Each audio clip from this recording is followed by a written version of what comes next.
Araw-araw akong pumapasok sa klase. Pero napansin ko, laging bakante ang isang upuan sa tabi ko. Sabi ng iba, wala daw talagang nakaupo doon. At ako ay nagtataka dahil malinaw sa akin ang taong nakaupo sa bakanting upuan. Sinubukan kong kausapin, subalit ito'y hindi naman nagsasalita at diretsong nakatitig lang sa aming guro. Bakit lagi kang tahimik? Di ka man lang lumilingon. Anong pangalan mo? Hanggang isang araw ay biglang nagsalita ang misteryosong nakaupo doon. Kamusta ang nanay mo? Bakit mo alam ang tungkol sa nanay ko? Saka, anong pangalan mo? Mac. Mac?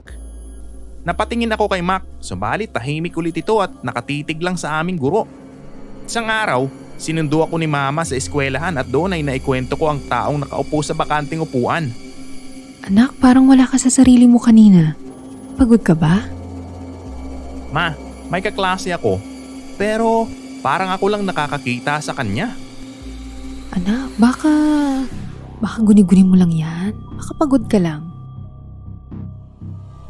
Habang naglalakad kami papuntang sakayan, napalingon ako. Si Mac, nakasunod sa amin. Nasa likod lang siya namin. Ma, si Mac, sinusundan niya tayo. Ha? Anak, sino? Wala naman tao. Mac! Si Mac, nasagasaan ng isang kotse. Nakahandusay. Duguan, nakatingin sa amin ni nanay. Huwag mo kong iwan. Napansin ko sa paligid na parang normal lang ang mga tao. Parang walang nangyari.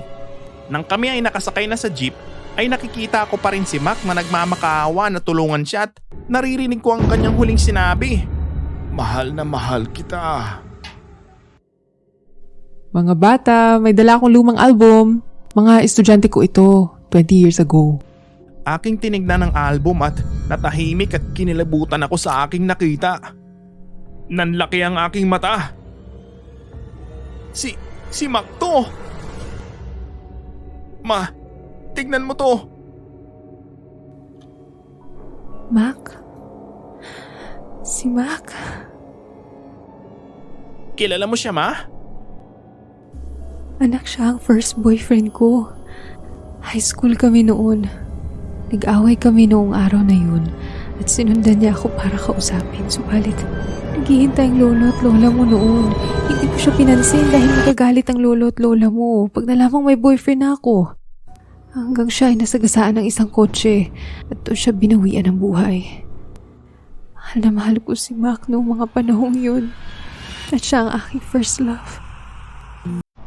Ngayon alam ko na kung bakit ako lang ang nakakakita sa kanya. May gusto pala siyang sabihin sa inyo sa pamamagitan ko, Mama. Kinabukasan, nakita ko ulit si Mac na nakaupo sa bakanting upuan. Nakangiti ito sa akin at unti-unting naglaho. Inilabutan ka ba sa kwento? Comment yes kung oo.